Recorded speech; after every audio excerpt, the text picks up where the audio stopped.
오늘의 주제는 결혼에 대하여입니다. 사실 이 주제에 대해서는 저보다 여러분께서 훨씬 더 잘 아실 거고, 제가 오히려 여러분에게 교훈을 받고 배워야 될 텐데, 이 자리에 제가 서 있고 이제 말씀을 전하는 자리이기 때문에 하나님 말씀을 의지해서 전하도록 하겠습니다. 바울이 오늘의 이 7장 말씀을 쓰기 전에 고린도 교인들로부터 편지 하나를 받았던 것 같습니다. 그 편지에는 여러 내용이 담겨 있겠지만 이 사람의 성과 결혼에 관련된 그런 질문이 있었던 것 같습니다. 이런 내용이 있을 것 같아요. 사도 바울, 우리가 결혼을 해야 합니까? 아니면 독신으로 살아야 됩니까? 결혼을 했다면 그 배우자와 성적인 관계를 계속 유지를 해야 됩니까? 아니면 내가 결혼을 이미 했는데 그 배우자가 불신자라면 그 불신자하고는 어떻게 해야 됩니까? 이혼을 해야 됩니까? 이런 질문들이 왔던 것 같아요. 그래서 이 고린도 교인들이 질문을 했는데, 이렇게 질문한 이유 가운데 하나는 그 당시에 유행했던 이원론 철학 때문입니다. 이 몸과 육체와 영혼을 아주 극렬하게 구분을 해서 영혼은 월등하고 숭고한 것이고 육체는 천박하고 하등한 것이다. 이런 논리, 이런 철학이 있다 보니까 육체에 대한 태도가 극명하게 나뉘게 되었는데, 그 중에 하나가 바로 금욕주의입니다. 육체가 아주 천박하고 그리고 하등한 것이기 때문에 영혼의 뜻을 잘 따르기 위해서는 육체를 아주 단련을 시켜야 된다. 아주 절제를 해야 된다. 그러니까 육체의 욕구들을 아주 절제를 하고 고행을 하는 그런 금욕주의가 이원론으로부터 나오게 된 것입니다. 이러한 철학이 고린도 지역에 유행을 하다 보니까 고린도 교인들마저도 이런 질문이 생기는 것입니다. 그러면 나도 금욕을 해야 되는 거 아닌가? 결혼을 하지 말거나 결혼을 했다 할지라도 배우자와 성적인 교제는 하지 말아야 되는 거 아닌가? 이런 질문이 있었던 것 같습니다. 그래서 사도 바울이 이 질문을 받고 답변을 하는데 조금 놀라운 답변을 합니다.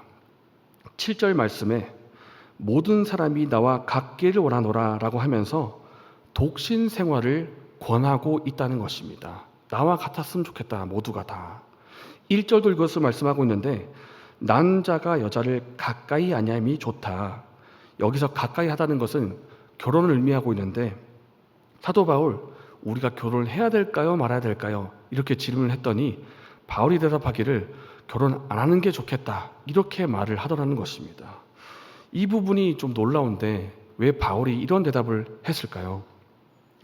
창세기 분명히 하나님께서 아담을 지으시고 아담이 혼자 있는 게 좋지 못하다 하면서 하와를 선물로 주셨는데, 분명히 부부를 만들어 주셨는데, 그럼 사도 바울은 그 하나님의 뜻을 완전히 뒤집어 엎는 그런 메시지를 전하는 것인가?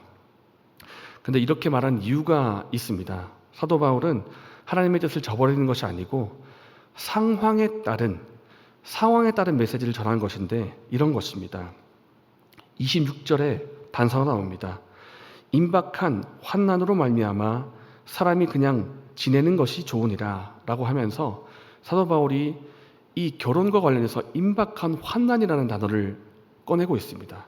이 임박한 환난은 곧 마지막 때를 염두에 두고 하는 말인데, 예수님이 마지막 때에 일어날 징조에 대해서 하신 말씀이 있습니다. 곳곳에 기근과 지질이 일어날 것이다.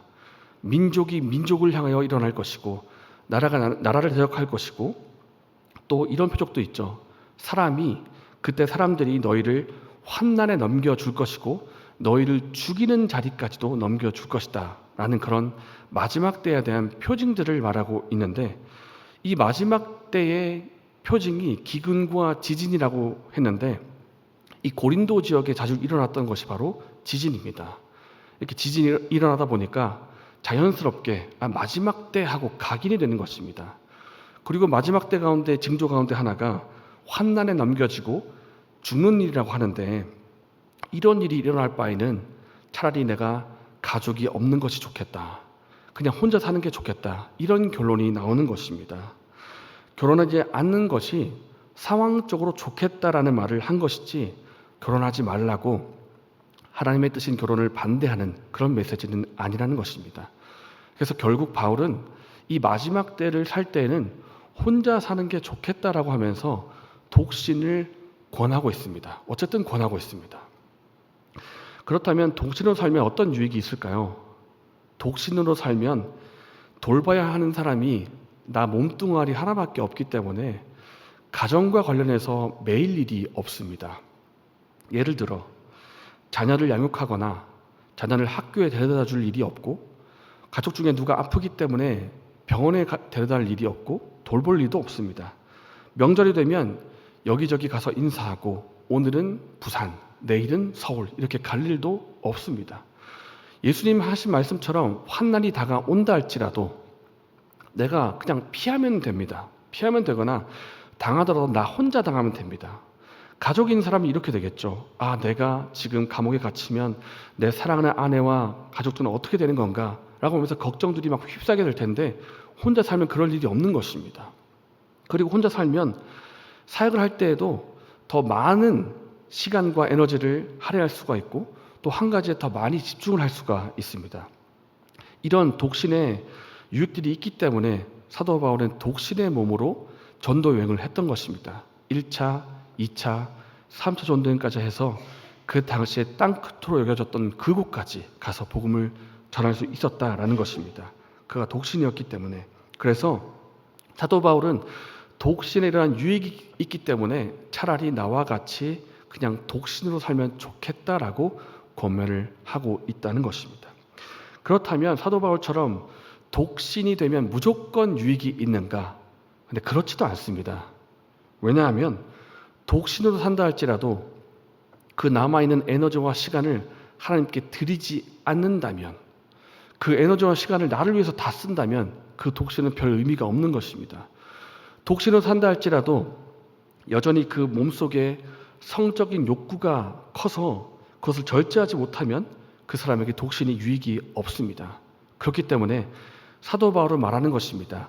독신으로 살면 좋겠는데 독신으로 살 수 있는 사람이 있고 결혼해서 살 수 있는 사람이 있다. 그러니까 각각의 부르심이 있다. 이렇게 말을 하고 있는 것입니다. 제가 하는 한 지인이 있는데 이분은 여자를 보아도 아무런 성적인 매력이나 그런 끌림이 없는 분이 있습니다. 진짜 그분이 계신데 그분에게 제가 물었습니다. 혼자 사는 게 불편하지 않으세요? 그렇게 말했더니 불편하지 않다고. 난 사는 게, 혼자 사는 게 전혀 힘들지도 않고, 그리고 성적인 것을 포함해서 난 혼자 사는 게 전혀 힘들지 않다. 이렇게 말을 하더라고요. 근데 그분이 나중에 어떻게 하냐면 하나님 앞에 가서 기도하기를, 하나님, 저 지금 혼자인데 하나님 보시기에 그렇게 좋지 못하게 보이거든 결혼하겠습니다. 그런데 혼자 살아도 된다면 저 그냥 혼자 살게요 라고 하면서 혼자 사시더라고요. 제가 그분을 보면서 아, 독신의 은사가 진짜 있구나 라는 것을 제가 알게 되었는데, 이런 분이 계십니다. 독신의 은사가 적합한 사람이 있습니다. 그러나 독신이 적합하지 않은 사람도 있습니다. 그런 사람 어떻게 될까요? 결혼을 하면 됩니다. 그래서 각자에게 맞는 부르심이 있다라는 것입니다. 독신으로 받은 사람이 있는가 하면 결혼해서 가정을 세우는 것이 적합한 사람이 있기 때문에 각각의 부르심이 있다. 그리고 특별히 성과 관련해서 성적인 욕구가 있는 그 사람은 결혼을 하라고 권한다는 것입니다. 그러나 이것은 각각의 부르심입니다. 분명히 독신의 은사는 부르심이고 결혼은 부르심이 아니고, 그래서 결혼은 아주 독신보다 하등한 것이고 이런 것이 아니라는 것입니다. 독신도 부르심인 것처럼 결혼도 역시 부르심이기 때문에 이 부르심에 합당하게 살면 된다라는 것입니다. 드라마에서 이런 장면을 본 적이 있습니다. 어느 부부가 있는데 이 남녀가 대판 싸운 다음에 여자가 이런 말을 합니다. 아이고, 내가 뭐 하려고 이 사람하고 결혼을 했지? 내가 왜 이 사람을 결혼을 했을까? 그때 내가 정신이 나갔지. 그때 내 눈에 뭐가 쓰여가지고 내가 어쩌자고 이 사람하고 결혼을 했을까? 라고 하면서 아주 배우자를 원망하는 그런 모습을 본 경우가 있는데, 이 드라마 대사처럼 내가 지금 결혼한 것이 우연하게 어쩌다가 이 사람 만나서 결혼한 것이고 실수한 것일까? 그렇지 않다는 것입니다. 하나님께서 각각의 나를 향한, 나 자신을 향한 계획과 섭리를 따라서 그 배우자를 부부로 엮어주셨다, 부부로 맺어주셨다라는 것입니다. 함께 사랑하고 가정을 이루어서 경건한 자녀를 양육하고 이 땅에 하나님을 신실하게 믿는 신실한 가정을 세우라라고 하는 하나님의 부르심이 우리 가운데 있다라는 것입니다. 그리고 이 부르심은 독신이 할 수 없는 것이고 결혼한 사람만 할 수 있는 그 결혼한 사람의 부르심이라는 것입니다. 그렇기 때문에 사랑하는 여러분, 독신이면 독신으로, 가정이면 가정으로 나를 향한 하나님의 부르심을 잘 알고 그 부르심대로 신실하게 살아가시는 저와 여러분 되시기를 바랍니다. 첫 번째로 살펴본 것은 각 사람을 향한 부르심이 있다라는 것입니다. 두 번째로 살펴본 것은 그 부르심에 맞게, 그 부르심에 합당하게 응답하고 그 부르심을 잘 유지하라라는 것입니다. 함께 3절의 말씀을 읽겠습니다. 남편은 그 아내에 대한 의무를 다하고 아내도 그 남편에게 그렇게 할지니라. 사도 바울이 부부를 이야기하면서 의무를 얘기합니다. 의무를 다하라. 이 의무라는 것은 성적인 관계를 말하고 있는데, 쉽게 말하면 부부관계에 대한 이 의무를 다하라, 이렇게 권면하고 있다는 것입니다. 바울의 이 말 역시도 그 당시에 있었던 이원론의 금욕주의와 관련이 있습니다. 육체를 천박하게 여기고 하등하게 여기다 보니까 이거는 사상이 침투하니까 부부관계가 꺼려지는 것입니다. 아이고, 왜 이렇게 천박한 일을 부부와 해야 되나? 사람이 고상하게 영적인 것을 추구하면서 고상하게 살아야지 그렇게 성적인 관계를 천박하게 이런 것들을 하냐? 그러다 보니까 방을 나눠 쓰는 일도 생기게 되고, 그런 일이 생기다 보니까 배우자에게 생기는 이런 성적인 욕구를 부부관계 안에서 해결하는 것이 아니라 부당한 방법으로 해소하는 그런 유혹도 찾아오게 되더라는 것입니다. 그래서 바울이 강조해서 말합니다.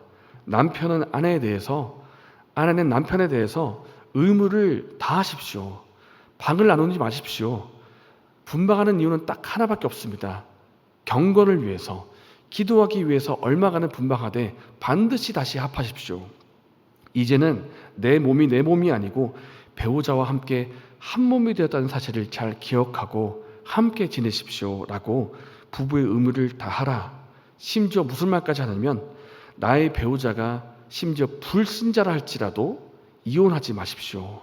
그 사람하고 같이 지내십시오. 이렇게까지 말을 하고 있습니다. 12절과 13절 말씀입니다. 만일 어떤 형제에게 믿지 아니하는 아내가 있어 남편과 함께 살기를 좋아하거든 그를 버리지 말며, 어떤 여자에게 믿지 아니하는 남편이 있어 아내와 함께 살기를 좋아하거든 그 남편을 버리지 말라. 그러니까 심지어 불신자라 할지라도 그 불신자가 함께 살기를 좋아하거든 이혼하지 말고 계속 그렇게 살라고 말하는 것입니다. 그러니까 사도 바울이 말하는 결론은 결혼했다면 그 결혼 생활을 잘 유지하라, 이렇게 말하고 있다는 것입니다. 그런데 반대의 경우도 말하기는 합니다. 15절 말씀입니다. 혹 믿지 않은 자가 갈리거든 갈리게 하라. 여기서 갈리다라는 것은 이혼을 뜻하고 있는데, 고린도 교인 중에 이런 경우가 있었던 것 같습니다. 처음에는 고린도 이 부부가 다 불신자였습니다. 근데 불신자였다가 이 전도를 받고 한 사람이 예수를 믿게 된 거예요. 아내가 믿게 되었는데 남편은 계속해서 예수님 믿지 않다가 나중에 결국 이렇게 말하더라는 겁니다. 나 너처럼 예수님 안 믿을 거니까, 나는 너와 신앙이 다르니까 나랑 이혼하자. 이렇게 이혼을 요구하는 경우가 있다면 아내는 그 이혼 요구에 응할 수 있다라고 여지를 두고 있다는 것입니다. 그런데 이 이혼을 말할 때라 할지라도 아주 중요한 것이 있습니다. 배우자가 이혼을 요구한다고 해서 아이고 잘됐다라고 하면서 냉큼 받아가지고 이혼 서류에 도장을 아주 급하게 찍어라 라는 뜻은 아니라는 것입니다. 11절에 뭐라고 말합니까?